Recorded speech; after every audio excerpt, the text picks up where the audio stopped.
Hello guys, hello scoundrels, welcome back to the Scoundrels Den. If you want to be a scoundrel, smash that subscribe button. Did I say that like a proper YouTuber? I think I did. This is my top 10 list for PvE ships. I'm basically just going to be going through the ship screens and talking about it. No fancy footage like in Benzi's video. He did a good job of sourcing footage of all those ships. I can't do that with a baby. It's just impossible. It would take me forever. This is my top 10 PvE ship list though, and I'd love to have a discussion about this in the comments below. If you think I've missed anything, or you think a ship deserves to be here and it's not, or you agree with some of the placements, please agree with some of the placements. I would love to discuss it in a civil manner in the discussion comments below. I don't want to get into heated debates about my opinion on this list. I've kind of based this list on several factors, but before we get into that, thanks to G2A for sponsoring the channel. There we go. I've based this list on several factors. I've based it on sort of cost effectiveness. Like I've not included just all of the most powerful faction ships in the game, because clearly I could just fill this list with faction ships and it would probably be the best PvE list, in the game. I've tried to balance kind of accessibility, cost effectiveness. I've included a range of frigates, battle cruisers, and cruisers. Sorry, no destroyers, because most destroyers suck. So yeah, I've tried to sort of balance the list out a little bit so that there is kind of like appreciate what that ship provides to PvE, There is things like, for instance, spoiler alert, number 10 is the Condor 2. It's not a particularly powerful ship, but it has a place because of how easy it is to get into and what kind of content it can manage for such a cheap ISK investment. And that's why, a ship like that would be on this list because of what it offers. And so I talk through a little bit of my reasoning on each of the ships, but I've designed this video to be relatively quick. Although I say that, I think it's ended up about 20 minutes, so I apologize. But I'm going to put timestamps to each of the numbers in the description below, so you can just flip through to the numbers if you don't want to watch the whole video. I'm not going to spoil the ships in the timestamps. I'm just going to write 10, 9, 8, 7, 6, 5, 4, 3, 2, 1. But I hope you enjoy, and I'd love to have discussions with you in the comments below about this list. See you there.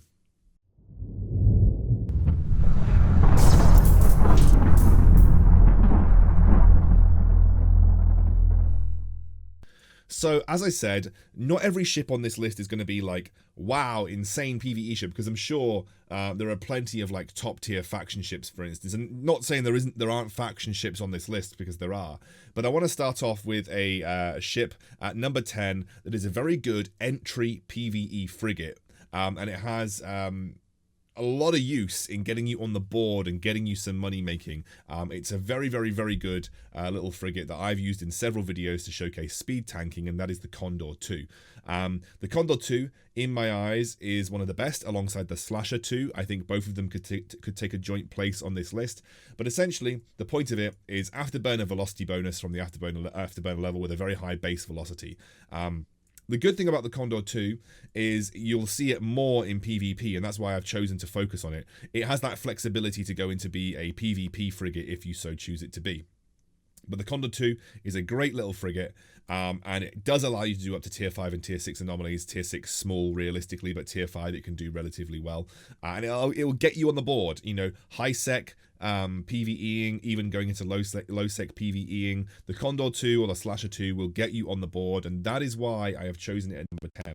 It might not be the best PvE ship in the world, given that it has a stretch up to tier 5, tier 6, but it is entry level. Everyone can use it when they start the game, and I just think it's a very, very good all-round frigate at number 10 on my list.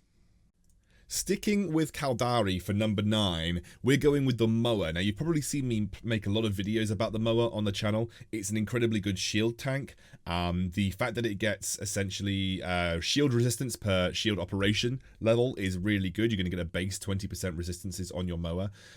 That is a really good place to start, to have a tank either in a group or even tanking out by yourself. I've made several videos on the Moa with both railguns and missiles. It's a very adaptable ship, and its upgrade in the form of the Moa Guardian allows you to equip a shield field module, making you that much tankier. Unfortunately, you do lose a high slot for it, so you sacrifice some DPS, but there is that trade-off to be made. It's a very, very good versatile ship, a little bit outclassed maybe by some other PvE ships, but it is a tanky little beast, and it's a great ship if you're looking to play in a group as a main tank, or you're just looking to solo content wherever you see fit, either with railguns or obviously with missiles. I really love the Moa. It's a great cruiser, and if you enjoy the playstyle too of just being a big beefy tank, able to tank more than the Caracal but being a little slower with a bit lower DPS, then I definitely would consider the Moa as an option for you for PvE content. Coming in at number 8 is something that you guys will recognize if you've been in PvP fleet warfare, is the Stabber Fleet Issue. The Stabber Fleet Issue is a very strong 5 high slot cruiser that can pump out a lot of DPS from a very high range. You know, with the accuracy fall off of medium strike cannons, you're looking at like 60 to 80k range, maybe even more depending on the number of low slots that you dedicate to tracking computers as well as your skills. The Stabber Fleet Issue is a very strong ship for both PvP and PvE content, and I've had a lot of friends solo high tier PvE content or duo high tier PvE content using the Stabber Fleet Issue as a primary source of range DPS.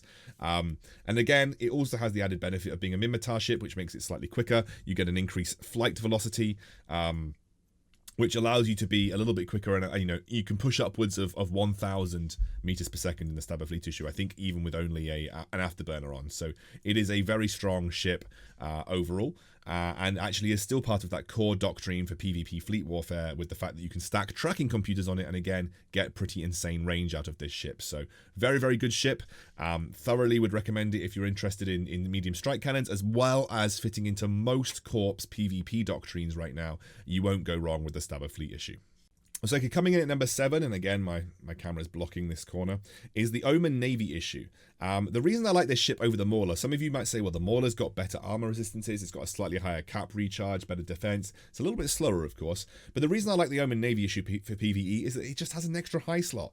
PvE is all about the balance between speed and defense. You know, speed, or rather, you know, a speed of attack and defense. It's how quickly you can clear anomalies. Like when you're doing PvE content, it's all about the ISK per hour, and an extra high slot gives you access to extra DPS, and that's what the Omen Navy Issue does, plus the fact that it's got a reduced capacitor need in terms of advanced medium laser operation, with a medium laser activation time being dropped, which is getting buffed on the next patch, by the way.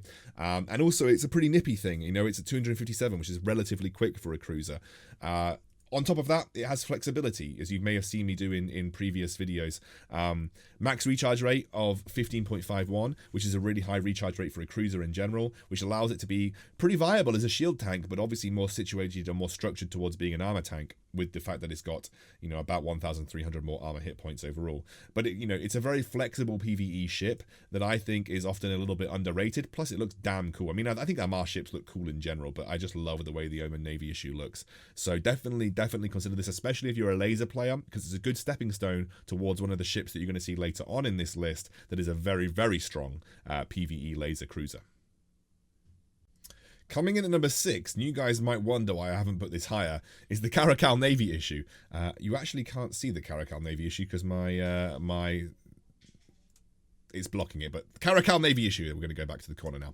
The Caracal Navy Issue, yes, is coming in at number 6. The Caracal Navy Issue is a great ship, don't get me wrong, absolutely fantastic. You can tank pretty easily with it, you can get high speeds. The rapid medium missile launchers obviously work very well to get a high DPS out of this ship. It is a beautiful Tech 6 ship to get into if you're using missiles. I love the Caracal Navy Issue. I do think it's an incredibly strong ship overall. And I used it for a very long time. The problem obviously is that, you know, missiles are on the chopping block, and the regular medium missiles are not super strong right now. But, you know, I still think the Caracal Navy Issue is a super good ship to get your hands on, just because the missile damage profiles are good, and in general, it can solo a lot of content with the range, especially if you do choose to go down regular medium missiles. Yes, you won't deal as much damage to frigates, but you're going to get a lot of range out of this ship, and that's going to allow you to sort of solo a lot of content in the game and in cruiser. So I really love the Caracal Navy Issue. It's been one of the most popular ships in EVE Echoes. It's a very strong and quick PvE clearer, especially tier 6 level. You can clear through anomalies with relative ease, and you can tank a lot of those anomalies easily as well. Caracal Navy Issue, definitely recommend this if you're going down a missile pathway. It's one of the better missile cruisers out there right now, especially for PvE content. Okay, in at number 5, and this is an incredibly good cruiser. I would say the best PvE cruiser in the game, mainly because it's a drone ship. Vexor Navy issue, or the best PvE cruiser that we have access to at tier 7, I would say. The Vexor Navy issue is incredibly strong. You're going to get an extra 15-kilometer drone range with the right skills. You're going to get loads of drone DPS as well. And obviously you're going to get some scan resolution and inertia modifiers. But the Vexor Navy issue is such a good solo PvE ship, just because of that obnoxious range that you can get with your drones. Drone ships in general are PvE kings, especially for solo content, but the Vexor Navy issue is a quicker version of the battle cruisers, so it does allow you to be a bit more flexible with what you do. I would say, as you might find out later, not quite as strong as something like the Prophecy, but the Vexor Navy issue is an incredibly, incredibly good ship that if you're going down the drone pathway, and drones are right now pretty much king for PvE, the Vexor Navy issue is a ship that you definitely need to get into. I thoroughly recommend this ship to anybody looking to play drones in the early game and start to build up a little bit of ISK for themselves in a PvE fashion. The Vexor Navy issue will do that fantastically, and especially if you get the right skills with the advanced medium drone operation all the way up to that extra 15-kilometer range, you're going to be laughing, especially if you have the right skills in drone, and potentially even consider a drone range rig. You know, you can look upwards of 50 to 60k range in the Vexor Navy issue, and that's completely untouchable. And there's plenty of strategies to play around this. You can play a very normal strategy where you just fill your low slots out with a bit of tanking, a bit of rep, or you can go 3 drone damage amplifiers and 1 micro warp drive and play the turn and burn strategy, which has obviously been very popular as well for solo content. So the Vexor Navy issue is a great ship for PvE content. Number 4, despite the fact that I absolutely love this ship, having played quite a bit with the Gila now, or the Healer, however you want to say it, this ship is not as strong as some of the other faction cruisers for its money, and actually, probably comparable to some of the other battle cruisers on the market right now, and they are a fraction of the cost also. The Gila is, I think, a very strong ship. Great range, with the drone control range on the advanced medium drone operation, you can get up to 20k extra range, so you get an extra 5k for free compared to the Vexor Navy issue. You get a massive boost in drone damage, plus an extra 20-50% drone damage from the skills. And then you're also going to get missile damage and shield resistance, making it a tanky, long-range, damage-dealing beast. It could probably do with some buffs. Both the Worm and the Rattlesnake are slated for a bit of buffs to their drone damage. Would love to see a little bit extra love given to the Gila as well, obviously, as I'm a Gila fan. The reason it's not higher on my list is because for the money, I don't think you get a massive advantage over using some of the other ships that I'm going to have a little bit higher up in this list. I think it's a great ship, great solo PvE ship. I've been able to solo tier 10 content in this relatively easily. It has a bit more speed over battle cruisers, clearly. But for the money, for the investment it requires to get a Gila off the ground, it's probably the gap in ISK required to invest in this compared to those battle cruisers. It might not be worth it, basically. You've got to really love this ship or love the playstyle of the ship to go for this, because it's not going to net you a massive advantage over having something like the Cyclone, the Prophecy, or the Myrmidon, which obviously I'm going to talk about in a moment. So, yeah, I think the Gila, great ship, deserves its place on the list. It's a great PvE solo ship. I didn't want to include too many faction ships. I probably could have included something like the Dramiel, but the Dramiel also is quite a high cost speed tank, basically. But I didn't want to include too many faction ships because they're quite expensive. And you could probably make a top 10 list of just faction ships because they're designed to be better. But I didn't want to make too many. I just wanted to go for the ones that I think are really solid in PvE. And I can tell you from first-hand experience, the Gila is a great PvE ship. And with the extra shield resistances that you get, just as tanky as the Moa in all circumstances, but the damage output is that much higher. So cool, that is the Gila. Another case where I'm going to have to move I can move that around. Another case where I'm going to move my cam around just to, confirm it's the Cyclone. Yes, okay. Now coming in at number 3 is the Cyclone. The Cyclone is a really, really good ship for the money that you have to invest in to get it. 200 million, but 6 high slots.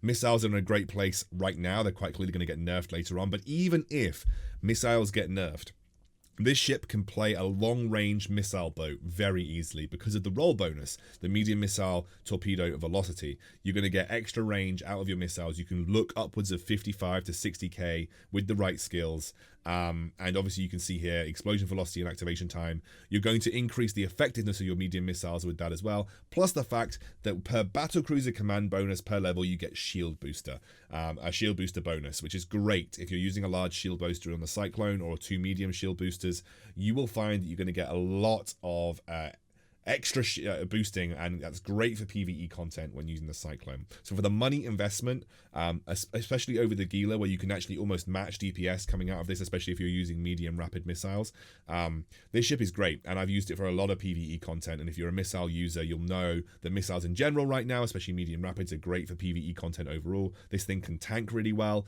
It's actually better than the Drake, realistically, and the Drake is coming out in Tech 8. So this is just an awesome PvE content ship. This is a great battle cruiser, and it's flexible with its loadout. You can either use the long-range style, or you can go for the shorter range style with the medium rapid missiles. I cannot recommend this battle cruiser enough for PvE content. You guys probably knew this was coming, but at number 2, it is the Prophecy.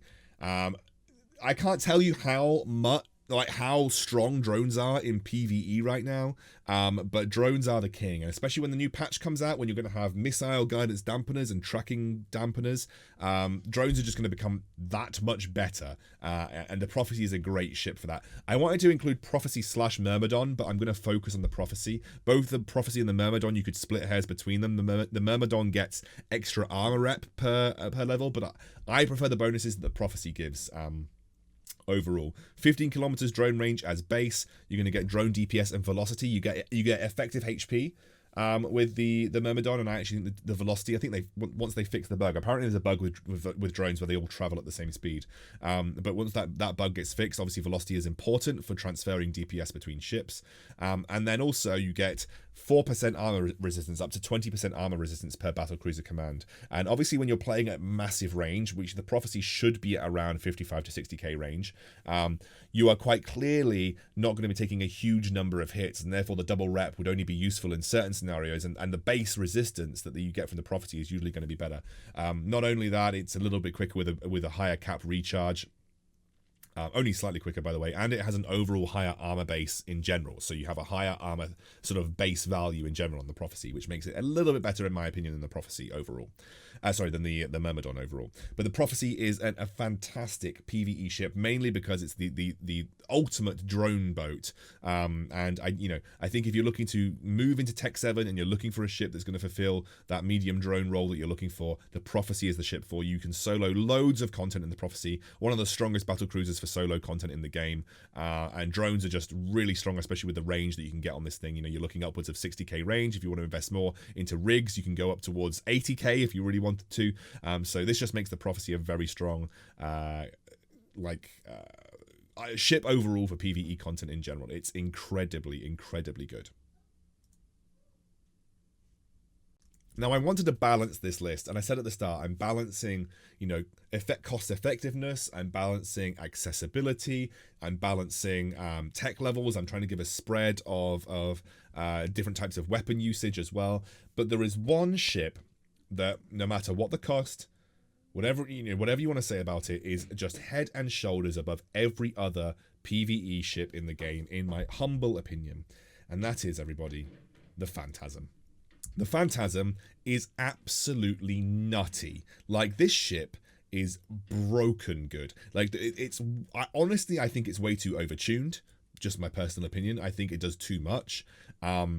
But it is just an incredibly good solo PvE ship as well. You've got a shield field module, which essentially allows you to run a shield field around your ship at all times, massively increasing the damage that you can take. You're going to get medium laser, big bonus damage, including both overall damage and tracking speed, allowing this ship with the right rigs and the right weapons to get up towards 700 DPS, 600 to 700 DPS. You get afterburner velocity bonus and base shield base shield value with advanced cruiser command, which is, it blows my mind how both of those two stats are just broken good, and you're going to get per bonus 125% afterburner velocity bonus at the end of this, and then 25% extra base shield. And I'm going to go into detail on this thing because this thing deserves it. It's already got 6,000 base shield. It's already got 6,666 base shield. It's already got an absolutely nutty base shield. On top of that, its capacitor recharge rate is one of the highest in the game, meaning that with the right rigs, you can basically be cap stable regardless. It's got a massive defense. You can get an effective HP of plus 80,000 with a DPS of 600 plus. This ship is just broken good. If you are a laser player, this and a shield tank, this should be your end goal. This ship needs to be your end goal because it is just so strong. This spiky ship of doom, as Benzie called it, is absolutely disgusting good. And it is, in my opinion, my humble opinion, the best PvE ship in the game. And it's definitely the best tank in the game, in my opinion, as well. The Phantasm's just so strong. By leaps and bounds ahead of almost any other PvE ship in the game for what it can do and the damage that it can output. I wish I'd gone lasers, because I would be in this ship over the Gila. Even though I love the Gila, I would be in this ship because it is just so good. The Phantasm it even looks cool as well, in my opinion. It looks great. The Phantasm's just amazing. So that brings this to the end of my list. I hope I brought a kind of a selection of ships that you guys either disagree or agree with. If you think I'm missing anything glaringly obvious, you can tell me. This is just my opinion. This is not fact, and I'm going to reiterate that. It's not fact. So yeah, I hope you enjoyed. Feel free to discuss this in the comments with me. I'd love to hear.